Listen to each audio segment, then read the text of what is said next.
Bunny, he's now an ancestor. Speaks to him and his entire family.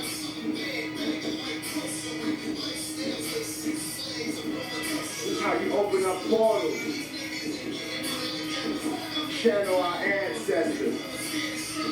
Whoever died becomes an ancestor. Today we're going to talk about portals. How to open up your own. How they open them up.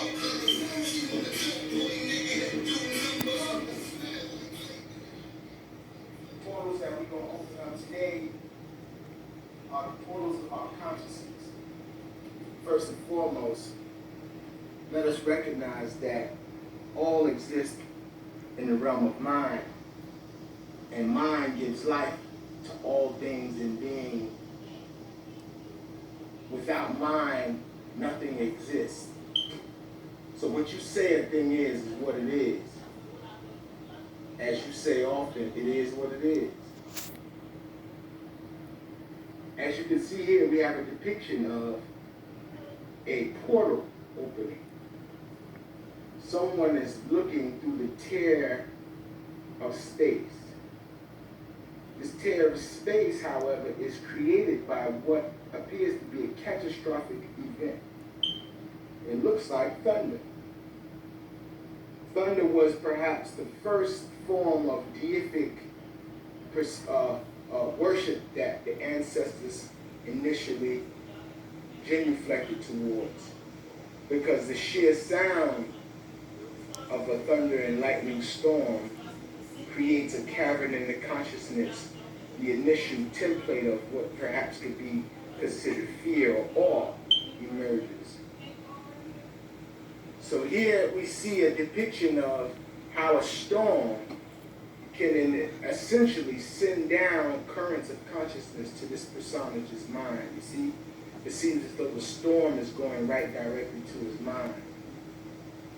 So today we have a primer on what to expect in November when school opens and we start teaching our classes again. Now what we have here is a depiction of, this is an artist's depiction of an eye. However, this eye is really a depiction of the Hunapku, which lies within the center of the picture. And the Hunapku is what the Mayans considered the symbol for, let's call it, the galactic center. However, I believe that this was the general symbol for the beginning of existence, all things swirling from a point of centeredness, as you can see. Now, around the Hunapku, we have a depiction which is, of course, an emblem of the Mayan time cycle. All of this around here. Okay? And we also have, very significant to our talk today, we have a tree right here. Now, the tree is an emblem of man, and man is the tree. Man receives revelations at a tree. The tree of life is the very essence of existence on the planet Earth. The very tree roots itself within its consciousness, rooting itself in the soil, and its whole existence is emblematic of the four forces of nature working in conjunction together to give the quintessence of life, which we call the Rook. And that's what we breathe each day, the Rook. Now, you see that it seems to be a point perspective for those who are familiar with art class. You remember in art class they teach you about one point perspective. It seems to be that the tree is situated in this distinct place for a specific reason. If you look below it, you see there's a body of water leading to it.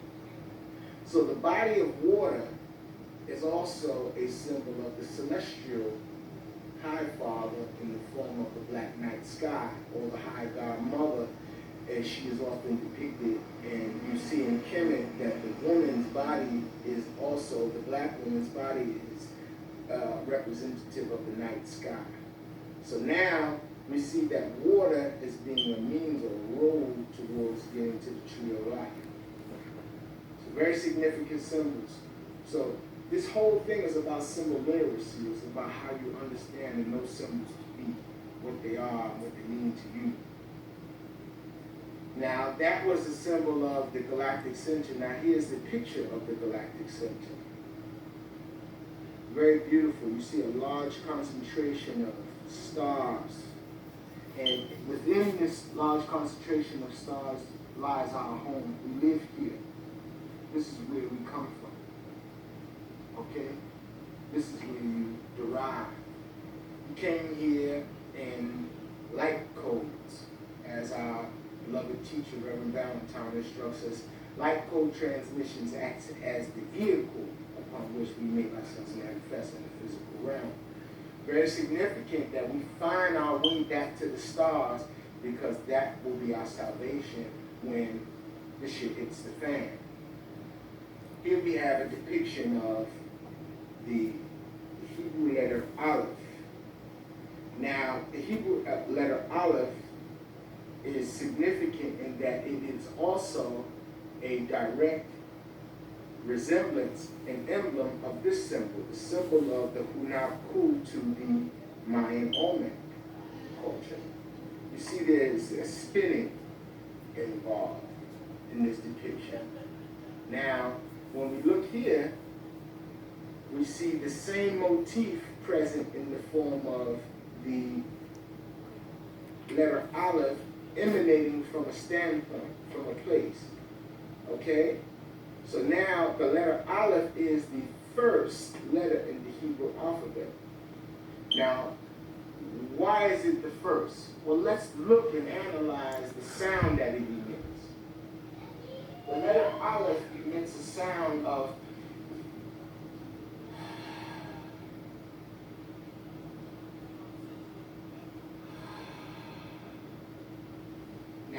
sound is the sound of primal existence. That is the sound which is the most pervasive and significant in the physical realm. That is the sound of satisfaction, the sound of life, the exhale.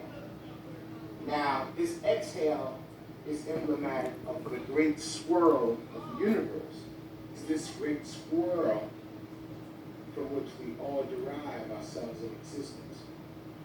We all come from this place. A sense of centeredness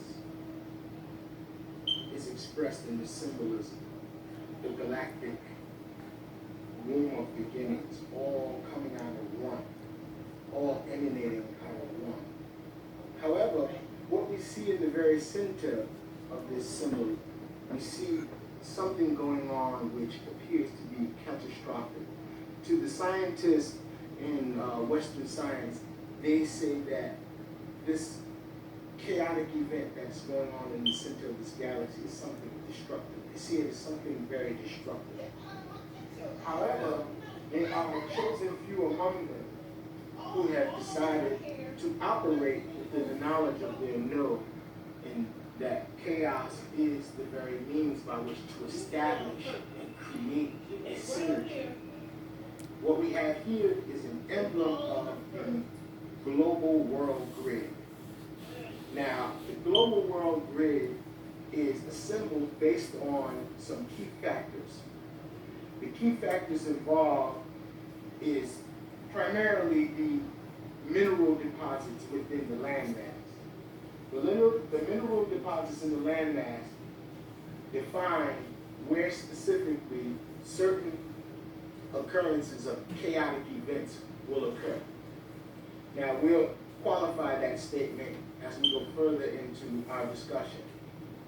Now, what we have here is another depiction of the world grid, and we see that there's a general motif and symbolism of geometry involved. So there are geometric configurations which define the specific points and areas on the planet where particular events can go down. Now, we look here closely. This area right here is considered Kemet, Egypt. Now, Egypt comes into the motif very significantly when we take into consideration the fact that Egypt is the place where the best souls incarnated in reference to the cosmogony of the Egyptian mind. The Egyptians were very conscious and knowledgeable of their environment and knew exactly where the center of the earth lied. Now, this does not discount other areas of the globe, because other areas of the globe are significant in that they also possess specific telluric or consciousness of the earth plane expressing itself in the sacred geometry of the form of crystallization.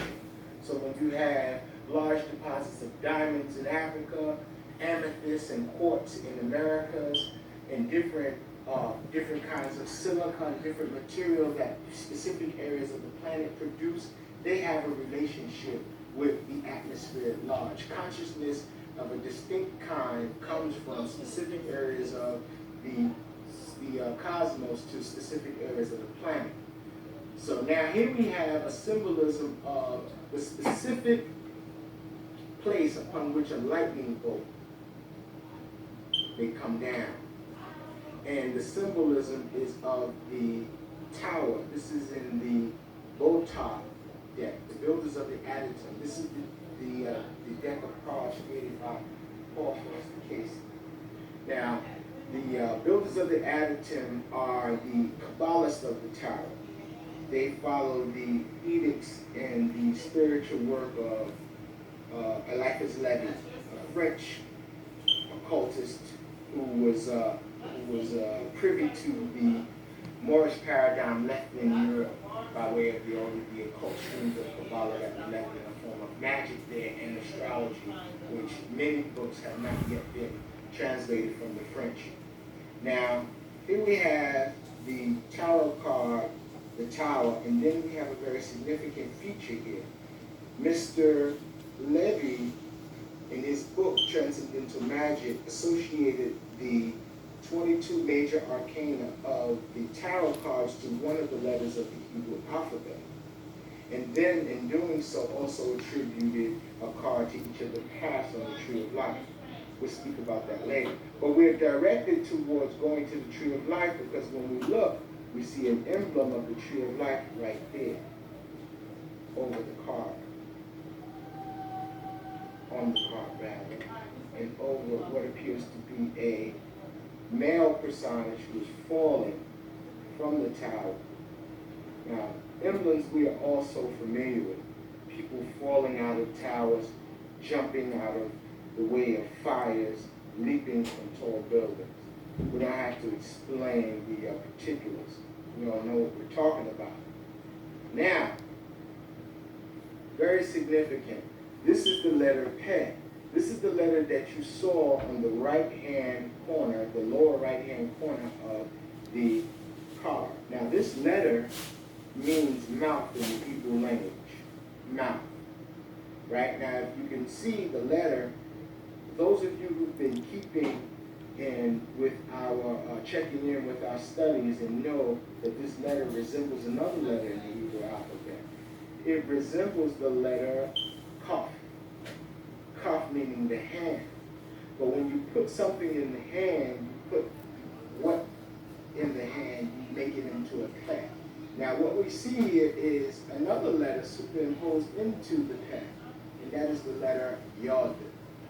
Yod. If you can see the pointer pointing directly at the Yod. So putting the Yod inside of the pet, it means mouth now. Now, this indicates putting something in the center of something to create a mouth. Now, the word pe is really portal. This is where we get words like portal from, because the sound pe means mouth, and mouth indicates an opening of some sort. Now, here we have a awesome depiction of lightning coming down and its beauty. And we see here a twin set of lightning coming down. Now, those of you who've been paying attention to our film symbolism, anecdotes that we often put